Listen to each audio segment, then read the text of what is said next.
خب به نام خداوند جان و خرد که از این برتر اندیشه بر نگذره. خوشبختانه عمر ما کفاف کرد و به واپسین جلسه درس سیر آرا و عقاید اسلامی رسیدیم. در همون جلسات ابتدایی بارها من تأکید داشتم بر این قضیه که همه چیز در طول زمان و هر معنای زمان رو در نظر بگیریم در حال تغییر و تحوله. زمان مثل یک رودخانه‌ای میمونه که دائم در جریانه و به تعبیر هراکلیتوس ما هیچ وقت نمیتونیم دو بار در یک رودخانه قدم بگذاریم. چرا؟ چون این رودخانه در حال جریان و سیلان و بهترین تشبیه زمان و تاریخ به چیزی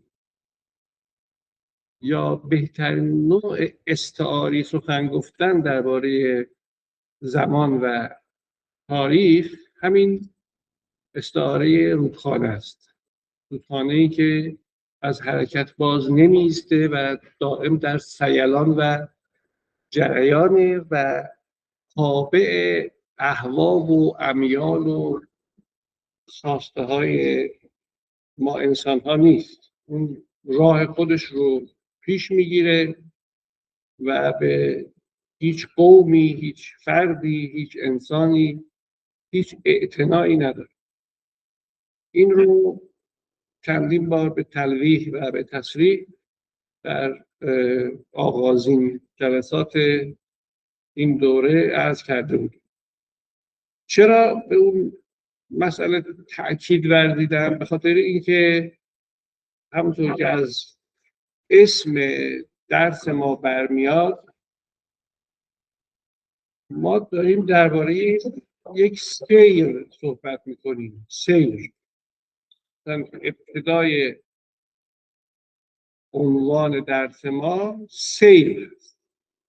سیر آرا و عقاید اسلامی و تأثیر آن بر ادب پارسی. و باز تاکید کردم که این که بگیم سیر آرا و عقاید اسلامی و نمیگیم سیر اسلام، این خودش معنی داره. یعنی اینکه یک فرق است بین چیزی به اسم اسلام و آرا و عقاید اسلامی که این هم دربارش صحبت کرد. امروز در واقع میخوام یک جمع‌بندی تئوریک و نظری درباره کاری که انجام دادیم انجام بدم تا متوجه بشید که چرا ما در جلسات مختلف درباره مثلا فرقه ها و نهله های مختلف اسلامی سخن گفتیم. مثلا یک جلسه اختصاص دادیم به اینکه معتزله از کجا پیدا شد. مثلا این چیزی که الان بهش میگیم علم کلام، این از کجا پیدا شد؟ مثلا خود این کلمه کلام اسلامی یا نهله اسلامی، فرقه اسلامی، اینا از کجا پیدا شد؟ و آیا از اولم به این عنوان مشهور بودن؟ از اولم این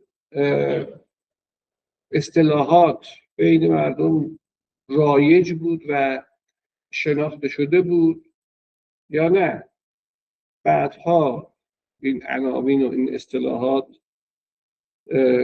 معروف شد و شناخته شد؟ اگر یه ماژیک به من بدید خیلی ممنون میشم، یعنی حداقل 2-3 تا.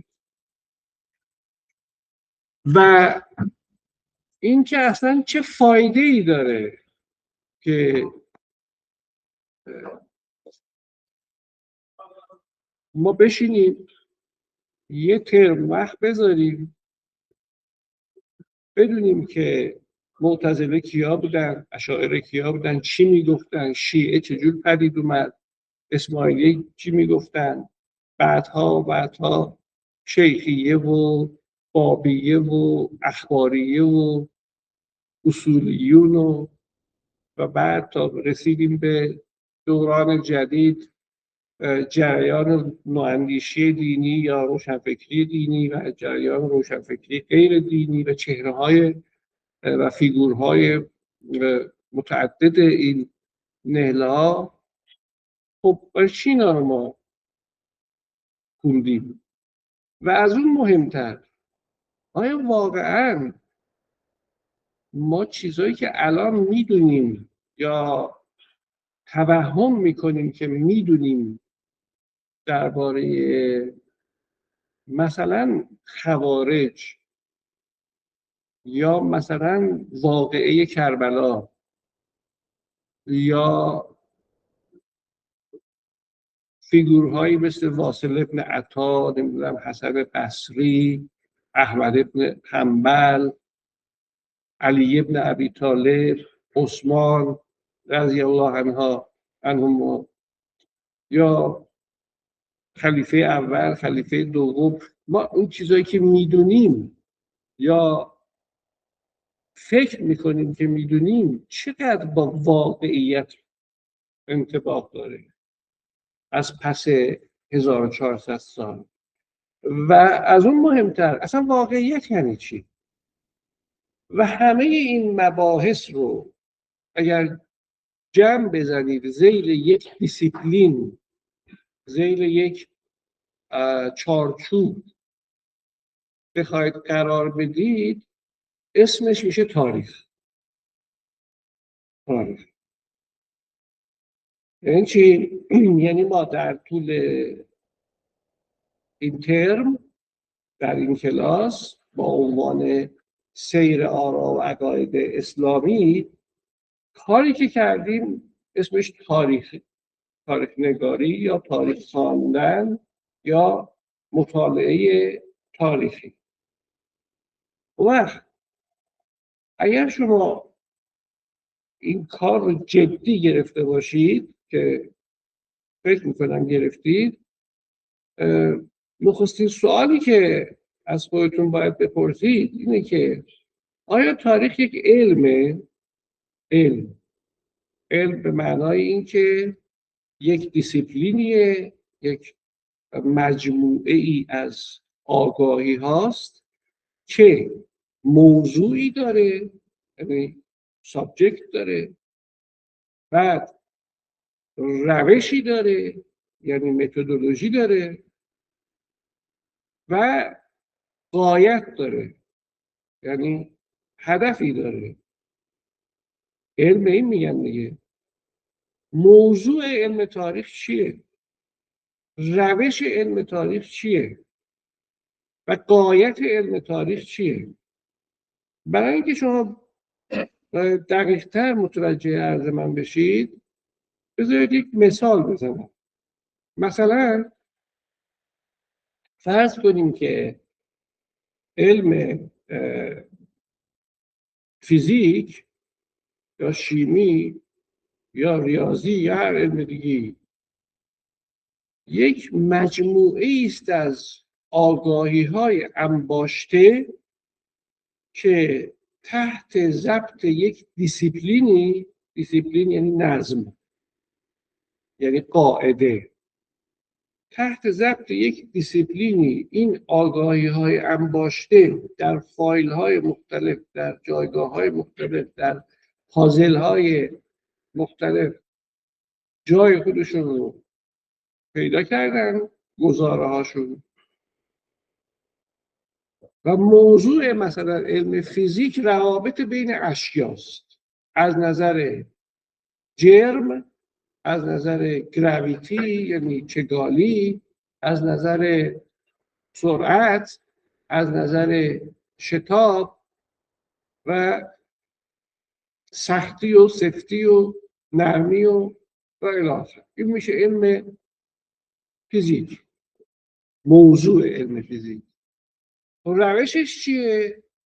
روشش رو شما میشناسید دیگه، روشش تجربیه، یعنی اکسپریمنتاله که من وارد جزئیاتش دیگه نمیشه، همتون بلد. غایتش چیه؟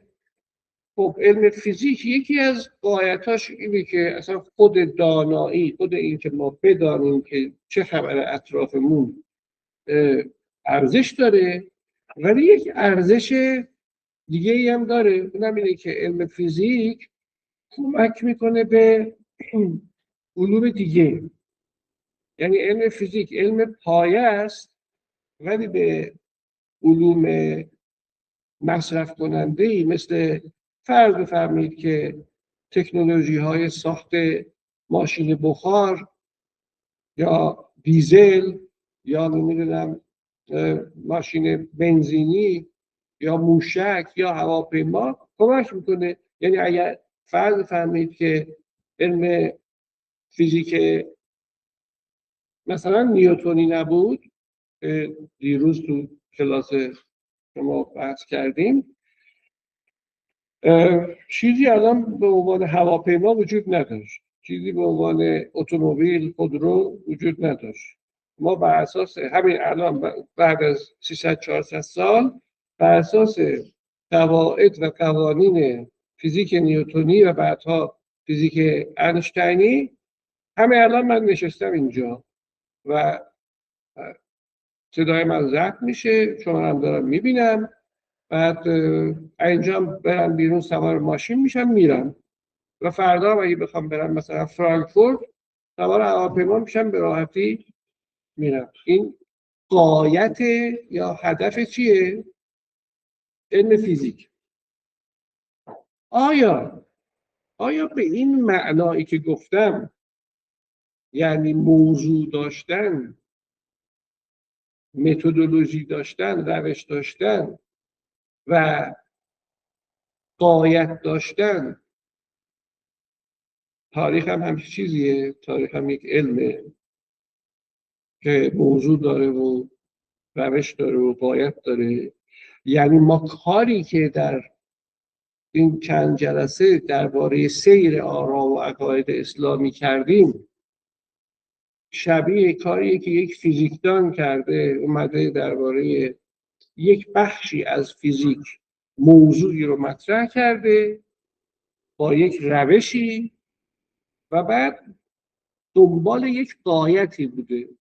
یعنی مثلا بنده اومدن گفتم که در تاریخ 1400 ساله اسلام نهله ها و فرقه ها و مکتب های مختلفی پیدا شدن و اصلا هر چیزی که بعضیاشو بحث کردیم. بعد ما با یک روش تاریخی نگرانه اونها رو بررسی کردیم. بعدش هم غایتش چی بود؟ غایتش این بود که ما وقتی که با اصطلاحات این نهله ها و این فرقه ها آشنا شدیم تونستیم اون اشاره ها و تلمیحاتی که توی متون ادب فارسی به این مسائل شده اونا رو بفهمیم.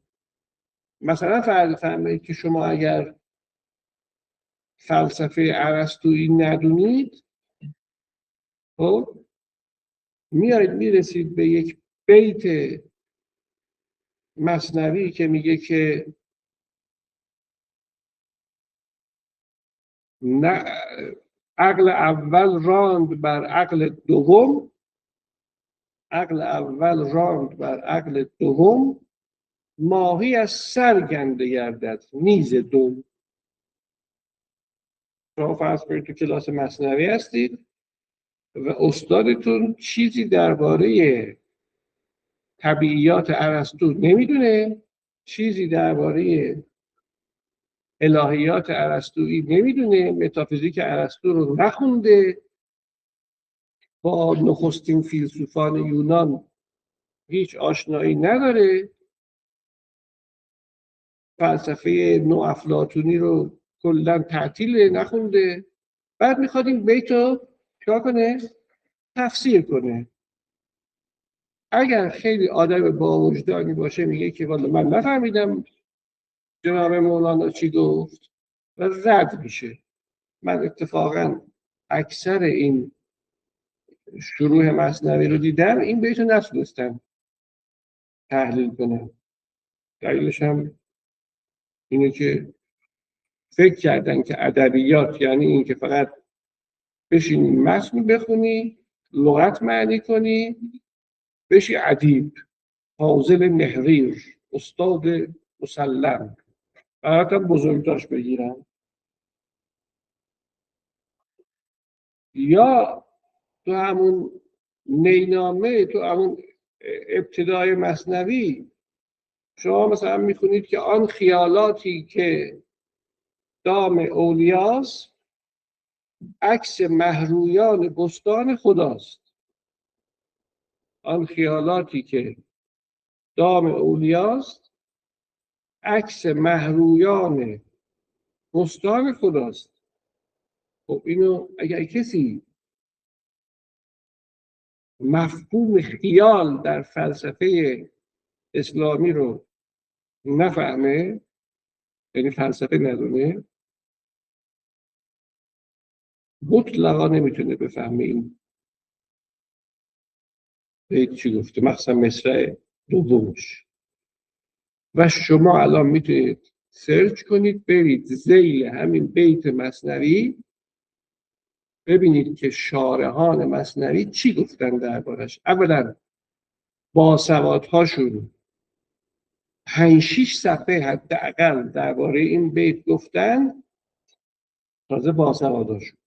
بی سوادهاشون هم که زیر سیبیلی رد کردن رفتن. و اون 5-6 صفحه‌ای هم که توضیح دادن با کمال احترام به بزرگان و استادان گذشته مزخرفاتی بیش نیست. چرا؟ برای اینکه اون مبانی رو که باعث شده که مولانا بیاد این بیت رو اینجوری بگه بلد نیستن. خب اینا رو گفتم تا بگم که شما وقتی با یک متن یا یک نهله یا یک فرقه یا یک سیستم کلامی الهیاتی مواجه هستید،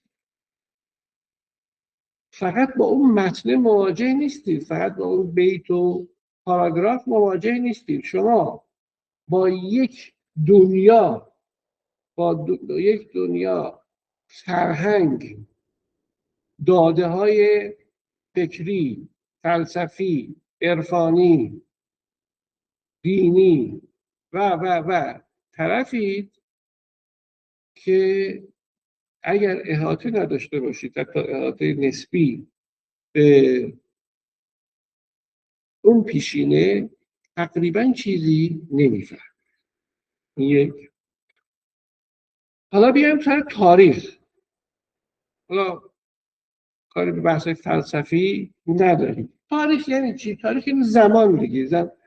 شما وقتی که میگید من بحث تاریخی میکنم، یعنی در بستر یک زمانی که دیروز بحث کردیم توهمی هم بیش نیست، میخوام یک مطلبی رو بررسی کنیم و اون زمان فعلا شما فکر کنید که اون زمان خطیه. یعنی چی؟ یعنی از اینجا شروع شده داره ادامه پیدا میکنه، چون ختم که نشده، دنیا به آخر که نرسیده. شما فکر کنید که در این نقطه A یک اتفاقی افتاده. یک اتفاقی به اسم ظهور که اسلام. در این نقطه که اگه بخوایم با عدد و رقم بگیم میشه قرن ششم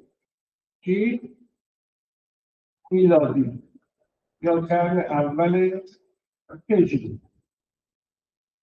اینجا یک چیزی اتفاق افتاده، اونم در یک جایی که فرهنگ چی بوده؟ شفاهی بوده.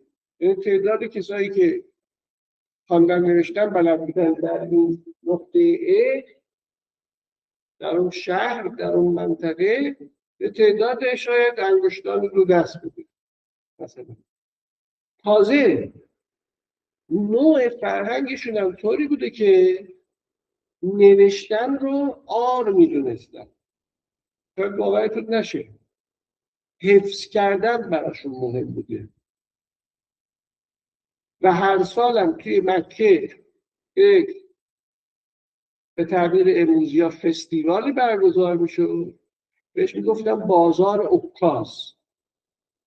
بازار عکاس شعرا، نویسنده ها، ادبا به قول امروزی ها میمدن از حفظ شعر میخوندن. مثلا هیئت ژوری، هیئت داوری فستیوال کن هم مثلا اونجا نشسته بوده. مثلا فکر کنید که نیکول کیدمن اون زبان برد پیت رو نمیدونم چیه اسمایی مارلون براندو دیکاپریو نشستن دارن داوری میکنن برای اینا. و فضیلت این بوده که چی؟ از حفظ بخونن. از حفظ یعنی فرهنگ شفاهی بوده. و این رو شما تعجب نکنید. من خودم بچه بودم، هفته یه بار صبح جمعه ها، من بیشتر به خاطر صبحونش میرفتیم مسجد مثلا محلمون یا خونه یکی از متمولین محل، هیئت. ما تو تبریز بهش میگفتیم سیره، یعنی سیره. قرآن میخوندن و صبحونه میخوردیم و فلان و عزاداری میشد. بعد اون مبدایی که شعر مرثیه میخوند، روزه میخوند، اگر از روی کاغذ میخوند میگفتن این مطلب به درد نمیخوره، آدم بی‌سوادی. روزه رو باید چی؟ از حفظ بخونید.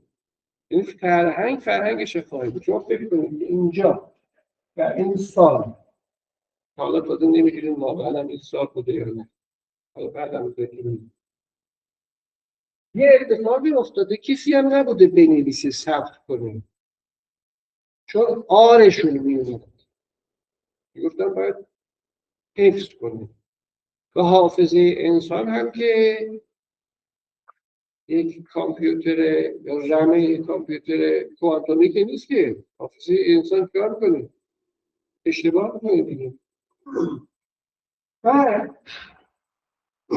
نزدیکترین زمانی که شروع شده درباره این اتفاق در این محور مقدسات حرف زدن و ثبت کردن، فرض کنید اینجا نقطه ب هست، حداقل 200 سال. حداقل.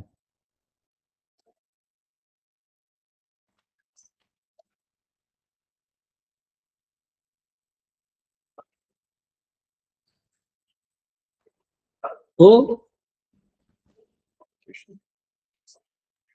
این در طول این فاصله بین نقطه آ تا نقطه ب که میگم حداقل 200 ساله، که تازه اون 200 سال بعدی که یک کسی نشسته مثلا سیره بنی هاشم و یا سیره ابن اسحاق و اینا رو نوشته، چیزی از اونها تازه باقی نمونده. و تاریخ تبری و مروج الذهب مسعودی و تواریخ دیگه که صدها سال بعد از اون نوشته شده، اونام از اینا فقط اسم بردن، گفتن یه کتابی بوده به اسم سیره ابن اسحاق درباره صدر اسلام اینطوری نوشته. یا واقعه کربلا که در سال، جایی که ما فعلا میدونیم سال 61 هجری اتفاق افتاده، 70 سال بعد کسی به اسم ابی مخنف نشسته واقعه کربلا رو نوشته که تاریخ تبری از اون نقل کرده، تازه گفته این کتاب رو من ندیدم، شنیدم. توجه می‌فرمایید؟ یعنی اگر ما سیره نویسی رو به عنوان یک جریان در نظر بگیریم، حداقل 350 سال بعد شد. این نقطه سی در شد 350 سال. حالا بنده حقیر کثیر التقصیر دیروز اینجا یک لکچری دادم. ممکنه بعضیاتون ضبطش کردید، حتی بعضیاتون فیلمشو گرفتید، بعضیاتون یادداشت برداری کردید که هیچ کدوم از اینا اون موقع نبوده. والله بالله تالله من از همین خانم ذبیحی بپرسم دیروز من چی گفتم، یه چیزایی میگه من خودم میمونم که من اینا رو گفتم. قصد بدی هم نداره ها، نمیخواد دروغ بگه ها. این طبیعت بشره. خواهم گفت چرا طبیعت بشره. تو پس اگر علم یعنی دست یافتن به رئالیته، به واقعیت امر، به حق مطلب، یعنی مثلا ما بریم به روش باستان شناسی زیر مثلا اهرام ثلاثه رو بکنیم تا ببینیم که روش مثلا مومیایی کردن گربه های فراعنه مصر چجوری بوده، به اون معنا اینجا دیگه اون معنا صدق نمیکنه. چرا نمیکنه؟ چرا صدق نمیکنه؟ برای اینکه تاریخ رو سوالاتتون یادداشت کنید بعدا. تاریخ رو کی می نویسه؟ ماشین که نمی نویسه که. تاریخ رو کی می نویسه؟ آدم می نویسه دیگه. خب این آدم، این انسان، بشر، این موجود دوپا، شاید یکی از پیچیده ترین ارگانیسم های کل جهان هستی. یعنی اولا اصلا قابل شناخت نیست. شما نمیتونید حتی شریک زندگیت رو که 30 سال باهاش زندگی کردی کامل بشناسی. حد اکثر شناختی که درباره شریک زندگیت میتونی پیدا کنی، واقعا چیز نکنید، نخندید به این. حد اکثرش اینه که این شریک زندگیتون روزی چند بار مثلا دستورتشو میشوره، یا مسواک میزنه، یا اصلا نمیزنه، یا چه رنگایی رو دوست داره، چه نوع لباسهایی رو دوست داره. شما هیچ راهی به قوای شناختی این شریک زندگیتون که نزدیکترین کسیتونه ندارید. نمیشه اصلا. و به خاطر همین هست که من گاهی با خودم میگم که ما انسان ها چرا میتونیم زیر یک سقف با یه نفر زندگی کنیم؟ سخت‌تر از این کار واقعا وجود نداره، چون قابل تحمل نیستیم. خوش اخلاق ترینمون قابل تحمل ترین اون موجوداتی هستیم غیر قابل تحمل به خاطر اینکه غیر قابل شناخت هستیم. حالا گاهی به طنز میگن که مثلا وقتی یه خانم میگه که هر کاری دوست داری بکن، مفهومش چیه؟ یعنی یه حالی ازت بگیرن اون سالش ناپیده، یعنی هیچ کاری حق نداری بکنی. یا مثلا یه مردی میگه که خانم مثلا من دارم با دوستان میرم بیرون و خانم نگاش میکنه میگه که خوش بگذره، این میگه یه چی دیگه، یعنی کوفتت بشه. توجه میکنید؟ اینا طنزه ولی حکایت از یک واقعیتی میکنه که ما همدیگر رو نمیتونیم بشناسیم. یعنی چی؟ چرا میخوام بگم؟ برای اینکه میخوام بگم که انسان موجود ناشناخته‌ایه به قول الکسیس کارل. خب حالا این موجودی با این پیچیدگی ها دستش قلم گرفته در اینجا این نقطه میخواد درباره اینجا صحبت کنیم. حالا فرض کنیم که همه وقایع اینجا هم ثبت شده که نشده، بعدش عرب هم هست. با اجازه دوستان عربی که اینجا هستن، عرب ها میدونید که قوم و قبیله و شیخوخت و اینا خیلی براشون مهمه، خانواده. به خاطر همین است که تو تاریخ اسلام شما بنی امیه دارید، بنی هاشم دارید، بنی عبدالمطلب دارید، بنی عباس دارید. چرا اینا رو دارید؟ برای اینکه برای عرب ها قبیله، قوم، خانواده یک امر مهمی بوده و میزان حق و باطل برای یک عرب در اون دوره تعلقش به چی بوده؟ به قبیلش بوده. مثلا فرض بفرمایید که من عرب دارم تو طائف اطراف مکه راه میرم، دارم قدم میزنم برای خودم، یهو میبینم که دو تا عرب دارن دعوا میکنن، لت و پار میکنن همدیگر رو. خب شما انتظار دارید چه اتفاقی بیفته؟ من برم نزدیک این دوتا رو از هم دیگه چی؟ جدا کنم دیگه. این طبیعی ترین اتفاقی که در همه جای دنیا ممکنه بیفته. اما نه اول اگر اون عرب این دوتا رو نمیشناسه، این دو نفر اول میپرسه که تو مال قبیله مزری یا مال قبیله قحطانی؟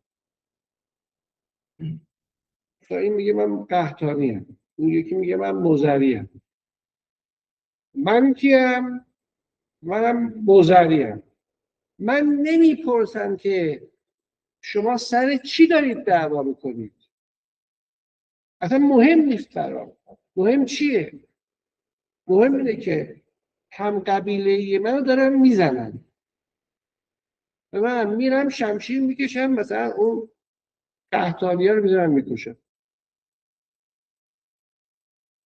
و به این در قرآن چی میگن؟ جاهلیتون اولا. بعضی ها فکر میکنن جاهل یعنی نادان. نه، جاهل یعنی متعصب، عصبیت. عصب یعنی چی؟ توی سوره یوسف داریم دیگه، برادرای یوسف که میخواستن یوسف رو ببرن بیرون، یعقوب چی بود؟ نگران بود. قلق، نگران یعنی قلق، اقلاق.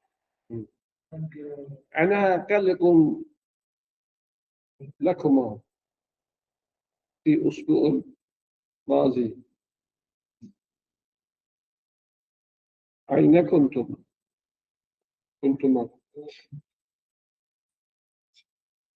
بعد یعقوب چی بود؟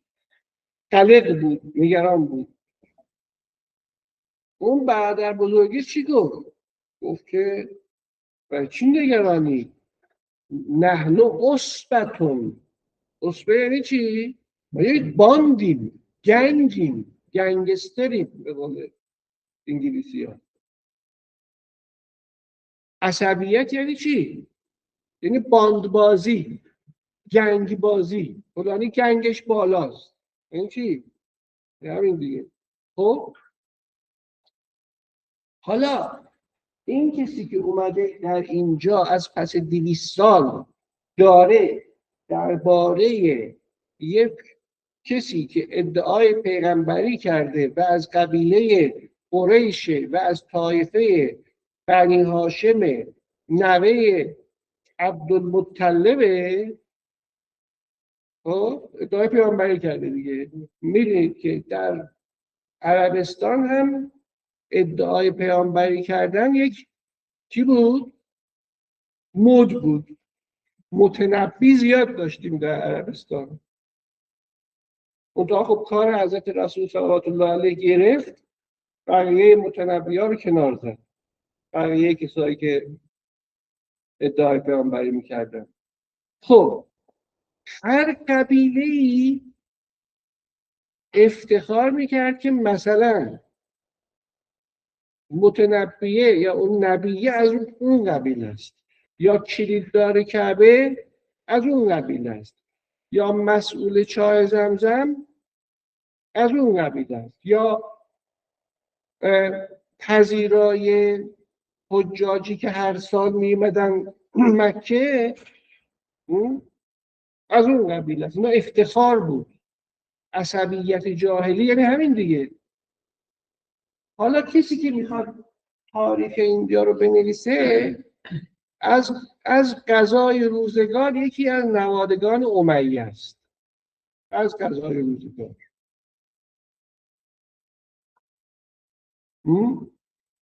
چی می‌نویسه؟ فکر کردید میره تحقیق میکنه از این از اون، کتاب میخونه، کتابی که نبوده اون موقع، که میاد یک داستانی میسازه که قبیله خودش رو که مثلا از بنی امیه هست در پیش برده، حداقل چون نمیتونه بگه که محمد صلوات الله علیه بنی امیه، محمد از بنی هاشم بوده، اینو که نمیتونه بگه، ولی میاد مینویسه میگه که به هر حال بنی امیه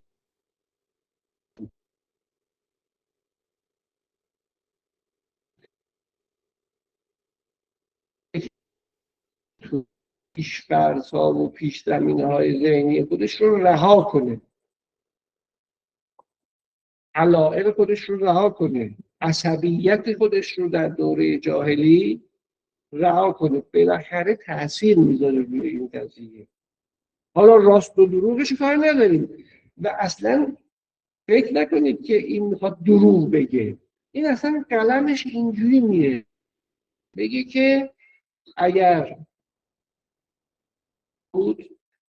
معاویه نمیرفت شام، اگر نیروی دریایی درست نمیکرد، اگر کشورگشایی نمیکرد، اسلام توی شبه جزیره عربستان چی میشد؟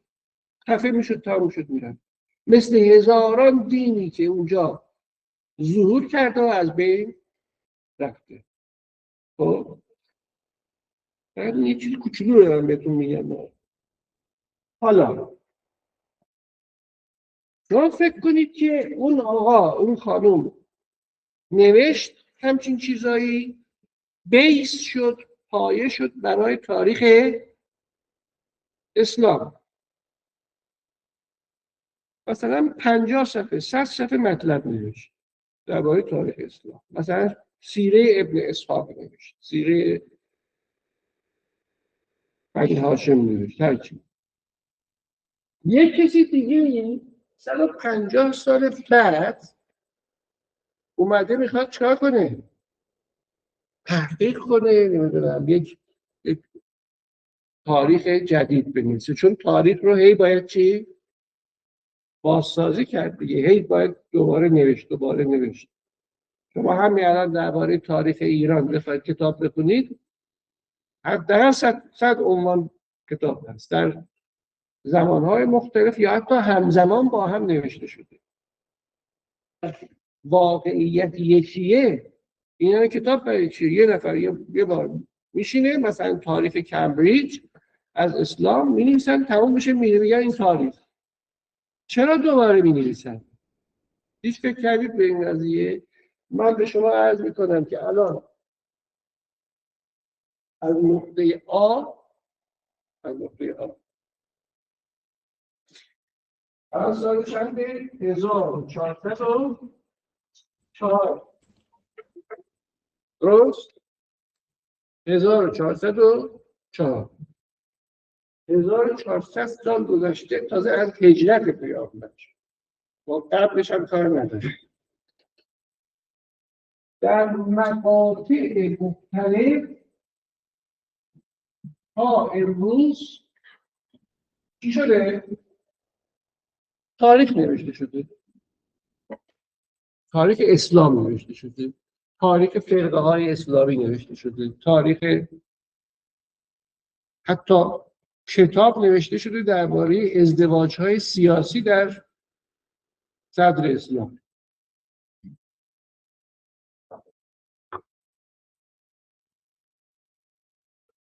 خب این نقاط مختلف رو از آ تا زد رو در نظر بگیرید. زد که نمیشه، زد ما دیگه الان اینجا، چون مطمئن باشید اگر نسل بشر کنه تا 100 سال دیگه که هیچی، تا 1000 سال دیگه هم تاریخ اسلام نوشته خواهد شد. چرا؟ برای این که کسی که تاریخ نقطه آ رو می‌نویسه، خوب دقت کنید، کسی که تاریخ نقطه آغاز اوریجین رو می‌نویسه در واقع تاریخ دوره خودش رو می‌نویسه، نه تاریخ نقطه آ. من الان بشینم تاریخ بنویسم، من یا شما فرق نمی‌کنه، من دارم تاریخ قرن 15 هجری رو دارم می‌نویسم، نه قرن اول هجری. می‌دونید چرا؟ برای اینکه من دارم تلقی خودم رو در قرن 15 هجری از آنچه در قرن اول هجری اتفاق افتاده می‌نویسم، برای اینکه اصلا من دسترسی ندارم به واقعیت امر. حتی اگر فیلم برداری شده باشه هم دسترسی ندارم.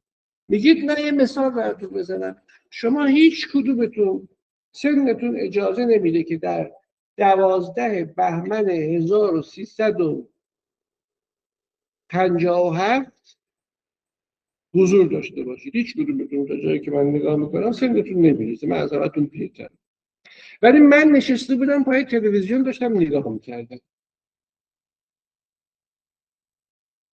این چیزی که دارم بهتون میگم عین اتفاقی که افتاده. مثلا هواپیمای ایر فرانس اومد نشست کجا؟ فرودگاه مهرآباد. اون موقع فرودگاه مهرآباد یک فرودگاه چی بود؟ بین‌المللی. 2 تا راه پله داشت، یکیش پروازهای داخلی بود، کاملا یادمه. یکیش این ورش هم که الان شده ترمینال شماره فکر کنم 2، پروازهای خارجی بود. هر کسی ما می‌دیدیم که از اون پله میره بالا، می‌فهمیدیم آدم با کلاسیه، داره میره خارج ازش. خب کسی پلکان رو آورده، این طول کشیده این اتفاق. یک شخصی به اسم مرحوم استاد مطهری، البته اون موقع این عناوین و القاب برای اینا وجود نداشت، نه به آقای مطهری کسی میگفت آیت الله، نه میگفت استاد. آقای مطهری، مرتضی مطهری. آقای مطهری که یکی از بالاخره شاگردان و یاران آیت الله خمینی بود، رفت و از پلکان بالا، کسی هنوز پایین نیومد. توی اون بوینگ 747 نمیدونم شما سوار شدید یا نه، بوینگ 747 دو طبقه است، 400 نفرم حدوداً ظرفیت داره، ولی تعداد کسایی که توی اون پرواز بودن کمتر از 100 نفر بود. آقای مطهری رفت، اینا همه فیلم برداری داره میشه ها و مستقیم پخش میشه. من نشسته بودم خودم پای تلویزیون داشتم نگاه میکردم، یه بچه 7 ساله بودم. آقای مطهری رفت بالا، بعد از چند دقیقه آقای مطهری اومد پایین، با یک دو نفر صحبت کرد، دوباره رفت بالا. یک بنز 220 سرمه‌ای رنگ شاهنشاهی هم مال اعلیحضرت حقیق اونجا بود کنار پلکان هواپیما و همه اینا داره فیلم برداری میشه، نه یکی نه دوتا نه سه تا، فقط 300 400 تا خبرنگار اونجا بود و داخل کابین هواپیما 70 تا خبرنگار خارجی بود. دوباره آقای مطهری آدم خیلی باهوشی بود، رفت بالا با آقای آیت الله خمینی یک صحبتی کردن. قرار بر این شد که لحظه ای که بنیانگذار جمهوری اسلامی میاد پایین کسی دوربرش نباشه، چون دارن فیلم میگیرن، تاریخ میخواد ثبت بشه. اما شما توی فیلم ها میبینید که آقای خمینی دستشو گرفته به یکی، کی بود اون؟ نه البته بیاد پایین، یه کسی یونیفرم خلبانی داشت، درسته؟ که اون خلبان نبود. تا همین الان همه فکر میکنن اون خلبان. من اون آدم رو 2 بار ملاقات کردم، فرانسوی بود، مفصلم باهاش صحبت کردم، یه روزی منتشرش میکنم. تقریبا 7-8 سال پیش فوت کرد. تو تهران هم فوت کردم، اینجا هم دفن شد. اون آقا رفت یونیفرم خلبان رو پوشید، نیروی چی بود؟ نیروی امنیتی فرانسوی بود، مسلح هم بود. این که آقای خمینی 76 ساله نمیتونه این پله رو راحت بیاد پایین، دستشو گرفت. آسد احمدآقا هم که پسر آقای خمینی بود پشت سرش، اینا داشتن چی؟ میمدن پایین و این صحنه ضبط شده. خب جلوی در هواپیما وایسادن یه عده، اسماشون رو براتون حفظم من.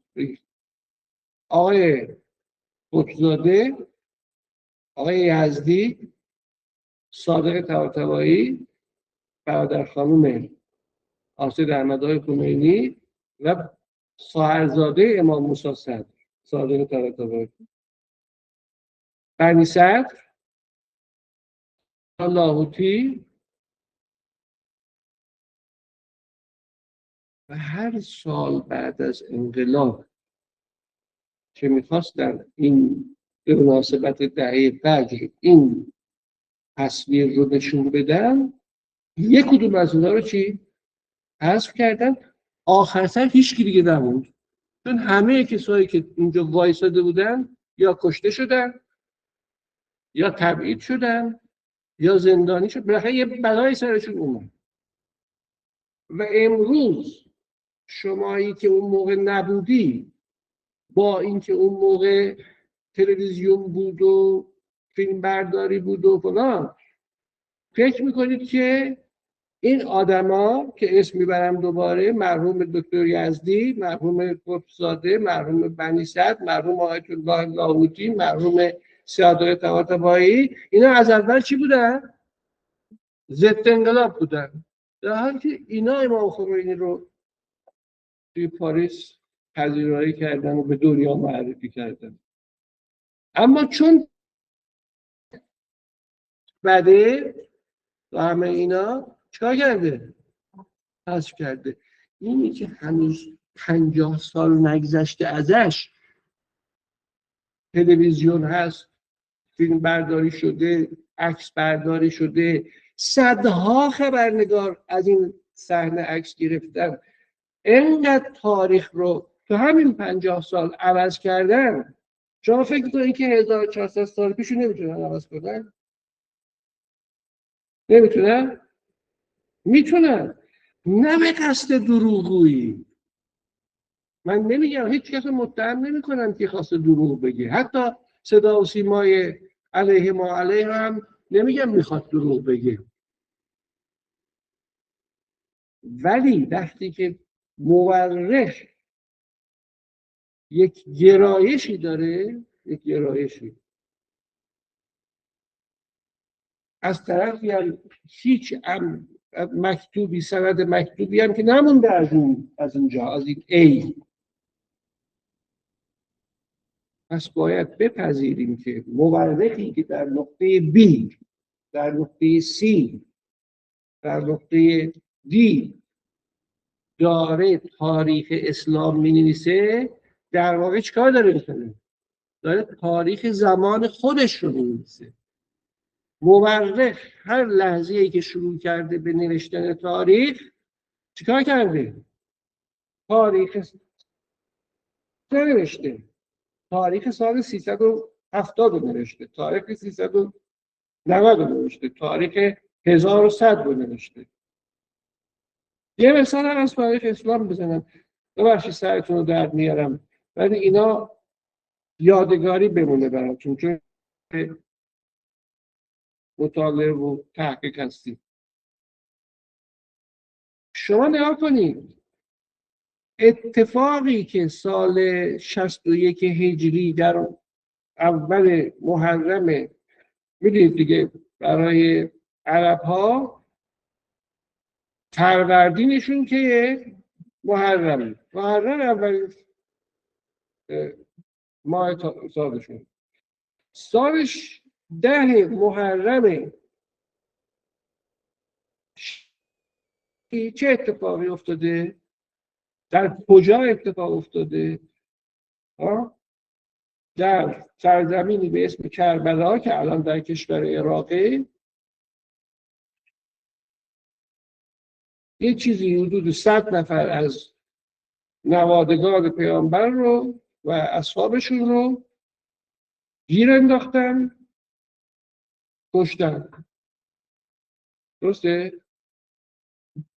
شما هیچ میدونید که تا قرن سوم هجری به جز یک مورد، تازه اونم به دست ما نرسیده، واقعا نمیدونیم که چی نوشته بوده ابی مخنف، مقتل ابی مخنف، تا اون موقع خبری از این واقعه در هیچ تاریخی نیست.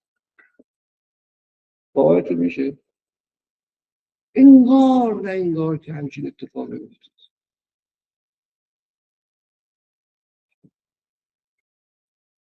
مگه میشه؟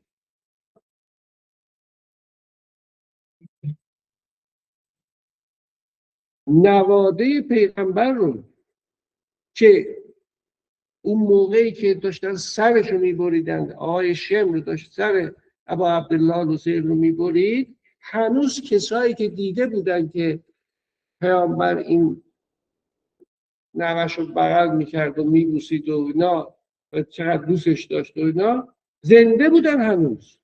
صحابی پیامبر نمرده بودن.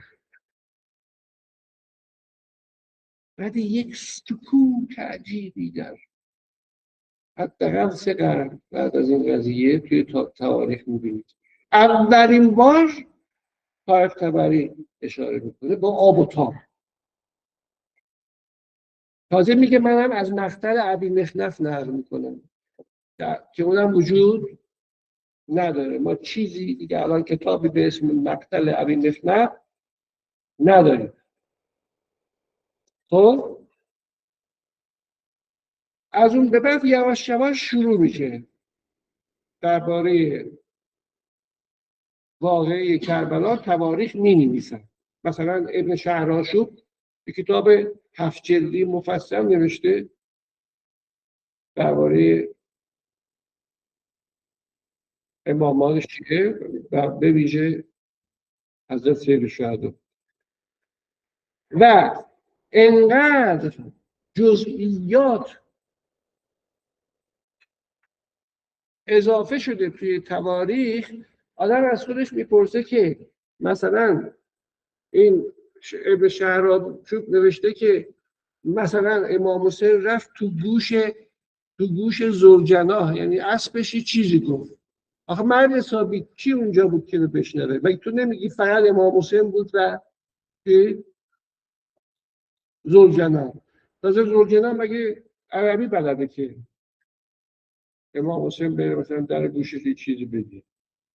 یا نوشتن تو مقتل، تو یکی از این مقاتل روضة الشهدا که اتفاقا نویسنده روضة الشهدا هم چیزه، سنیه، کاشفی، قرن 11 نوشته که شم تو مقتل، تو گودال قتلگاه که شم میخواست سر مبارک امام حسین رو ببره، زینب بدو رفت قتلگاه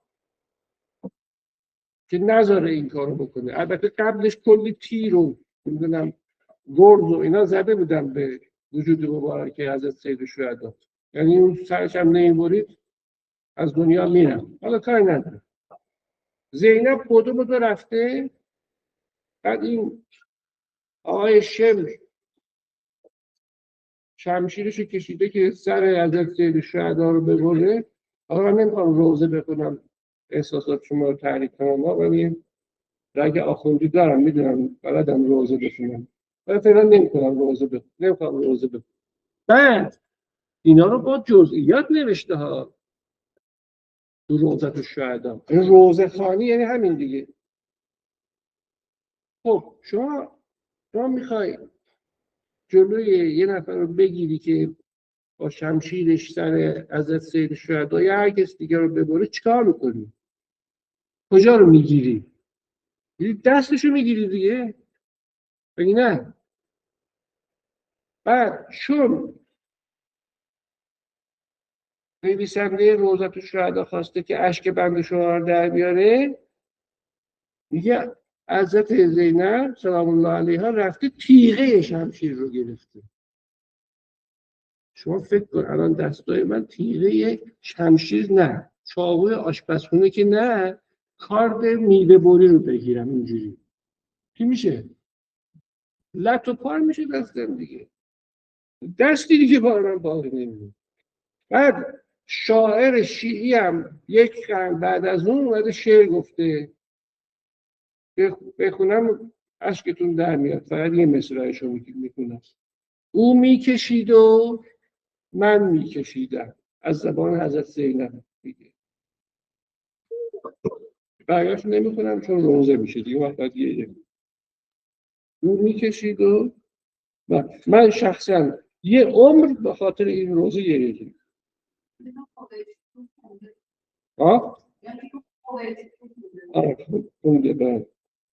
خب اینا رو من چی دارم میگم؟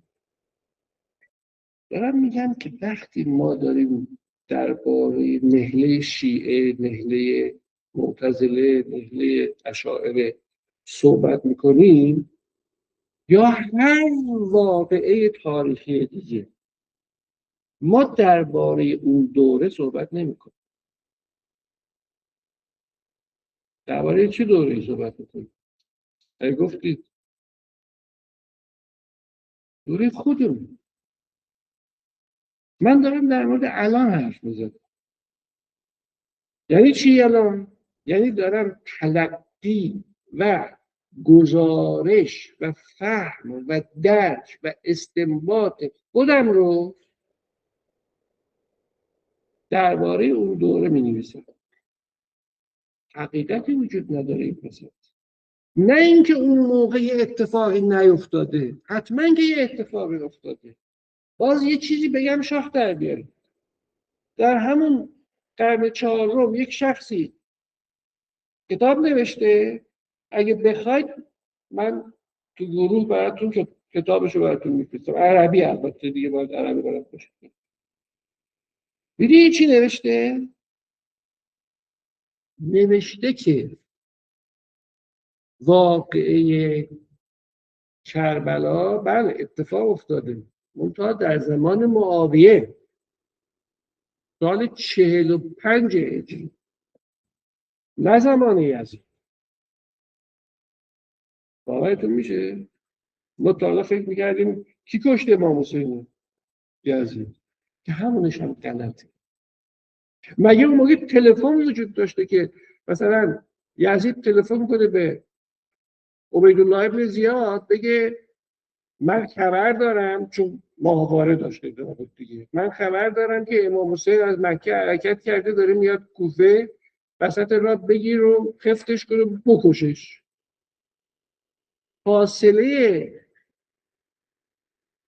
شام کم کیلومتر شام کربلا؟ 250. فاصله دمشق تا کربلا به قول ایشون دقیق نمیگه 300 کیلومتر. صداست من تو 300 کیلومتر در اون موقع میدونی یعنی چی؟ یعنی یه ماه راه. چطور چطور شد اینطور شد؟ یعنی اصلا جفت و جور در نمیاد. بعدش نوشتن که اسرای شام رو، اسرای کربلا رو بردن شام، یعنی حضرت زینب و امام زین العابدین و اینا، نزدیک یک ماه مهمان یزید بودن. یزید غذا نمیخورد مگر اینکه امام سجاد و بقیه اسرا بیان پای سفره بشینن با هم غذا بخورن. آخر سر هم که خواستن اینا برگردن مدینه، عزیزاً و مکرماً با اسکورت با کلی تجهیزات، یزید اینا رو فرستاد کجا؟ مدینه. اینا رو نوشتن دیگه، من که نمیدونم که اینا رو نوشته. اینا رو کی نوشته؟ امام سجاد که ننوشته که. اینا رو کاتبان خود دربار نوشته. ممکنه دروغ باشه، ممکنه چی؟ راست باشه.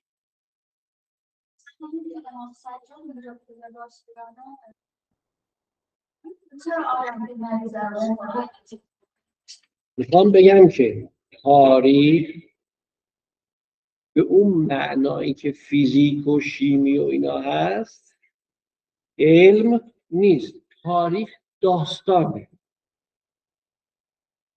نمیگم رابطه ای با حقیقت نداره ها. بالاخره من یه بار توی یه سخنرانی گفتم، اتفاقا روز عاشورا بود، توی جمعی به مناسبت عاشورا جمع شده بودن، گفتم ببینید اگر از من میخواید تاریخ بهتون بگم، تاریخ من در این حد بلدم، خب یعنی میدونم. اونم اینه که یک جایی، یک روزی، یه وقتی امام حسین سر یه مسائلی که ما نمیدونیم خیلی دقیق با یک گروهی درگیری نظامی پیدا کرده و به شهادت رسیده. من بیشتر از این اگر بگم داستان پردازیه و نمیگم داستان پردازی بده، چون کل تاریخ داستان پردازی. اگه ساعت چنده؟ 2:30. همه حرفام تموم نشد. 5 دقیقه به شما من زحمت اضافه بدم. کل این ماجراها رو گفتم، کل این حرفا رو زدم. یه چیزی بهتون بگم. در حقیقت 2 چیز. یکیش علمیه، یکیش هم فعلی. علمش اینه که تمام چیزهایی که شما به عنوان تاریخ آرا و عقاید اسلامی میخونید دائم حواستون باشه که کی نوشته اینو، کی نوشته، با چه هدفی نوشته. حواستون به این قضیه باشه. کی نوشته، کی نوشته و چرا نوشته، با چه هدفی نوشته. نمیگم مورخا شارلاتان بودن، حقه باز بودن، دروغ بود، نه، اصلا طبیعت تاریخ نگاری همینه. خب بنابراین وقتی شما دارید درباره بنی امیه مطلبی میخونید حواستون باشه تاریخ بنی امیه رو بنی عباس نوشته. بیرا ناسزا هست مثال. چرا؟ سر اسلام و پیامبر و خدا و معاد و حسن و قب و این چیزا نبوده ها. فکر نکنید سر این چیزا بوده. آقا خانواده بنی عباس توشون نمیاد از بنی امیه. همین سادگی. همونطوری که جمهوری اسلامی ایران مورخاش وقتی دارن در مورد دوره پهلوی اول و دوم می‌نویسن هرچی بدبختی و هرچی ناکارآمدی و هرچی فساد و اینا رو چی؟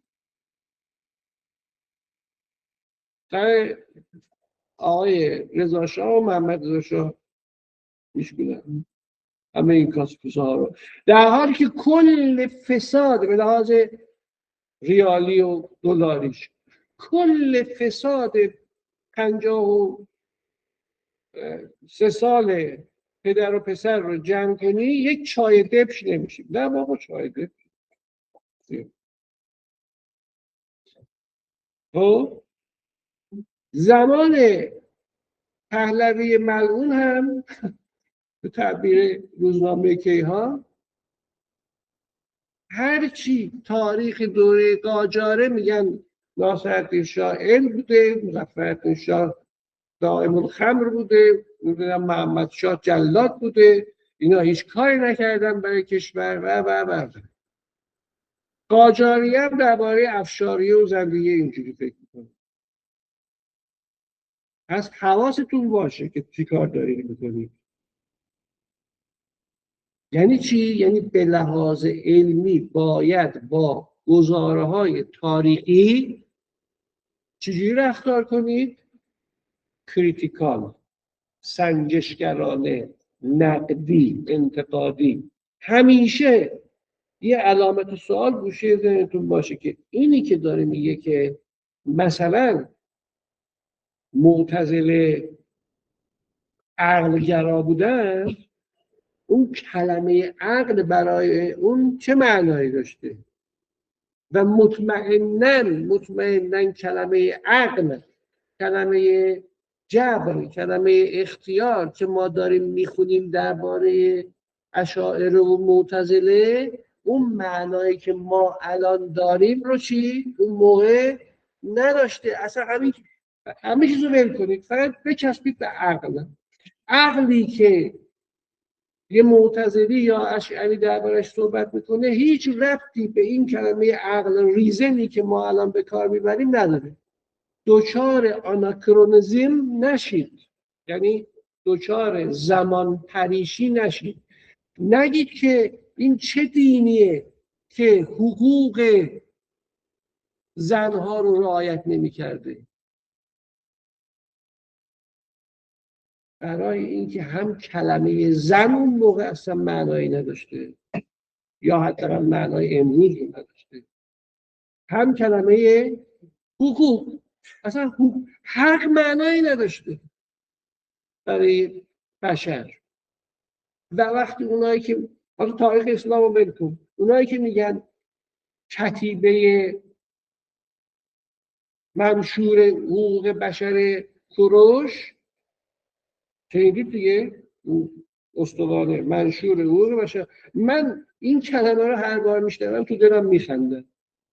بابا کوروش آدم بزرگی بود، قابل احترام، خیلی کار نداره، ولی دیگه حقوق بشر رو تو رو خدایی نچسبونید به کوروش، چون اون موقع نه بشری وجود داشته نه چی حقوق، نه اینکه آدم نبوده ها، حقوق شهروندی وجود نداشته، چون اصلا شهروندی وجود نداشته. آدما یا برده بودن یا زمیندار بودن یا دولتی بودن مثلا. این یه نکته علمی خیلی مفصل بود دیگه، وقت نشد. نکته دلی به شما بگم، اینو هدیه میکنم بهتون. هر کس با این دید به تاریخ نگاه کنه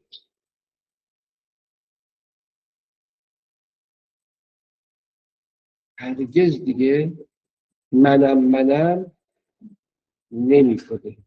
نمیگه که اونی که من میگم درسته، اونی که من میگم اسلام ناب محمدیه، اونی که من میگم اسلام خالصه، من شیعه حقم، اون سنی چیه؟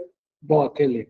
من شیعه 12 امامی حقم، شیعه اسماعیلی چیه؟ باطله. حنبلیه باطله. من اسلامی که محمد صلوات الله علیه آورده اینه که من میگم. همچین حرفی دیگه به زبون شما نمیاد. هر کس تاریخ بخونه با این دیدی که من عرض کردم متواضع میشه نه متکبر. دیگه نمیگه که همه حق چیه؟ دست منه. چون اگر کسی مدعی شه که همه حقیقت دست منه، هر چی که من میگم حقیقته، هر چی من میفهمم حقیقته، نتیجهش چی میشه؟ نتیجهش این میشه پس حالا که حقیقت دست منه و این آدمایی که اینجا نشستن به اون حقیقت نرسیدن، چیه؟ مهدور و دن باید بکشینشون. میشه داعش فقط سنی نیست که، داعش شیعه هم داریم.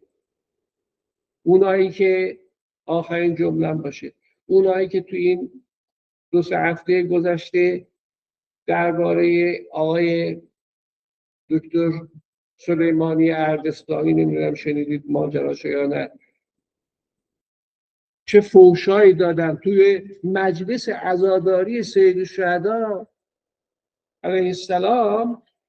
اومده بلندگو گرفته دستش گفته که این مردک، آقای مردک که میگه طرف هم مجتهده هم دکتره، استاد دانشگاه، محقق، کتاب نوشته، آدم باسوادیه، این مردک ولد الزناست. عذرخواهی میکنم از خواهران در مجلس. آقا نهایتا میتونی بگی که من رأی ایشون رو قبول ندارم، خانش من از تاریخ اسلام یه جوری دیگه است.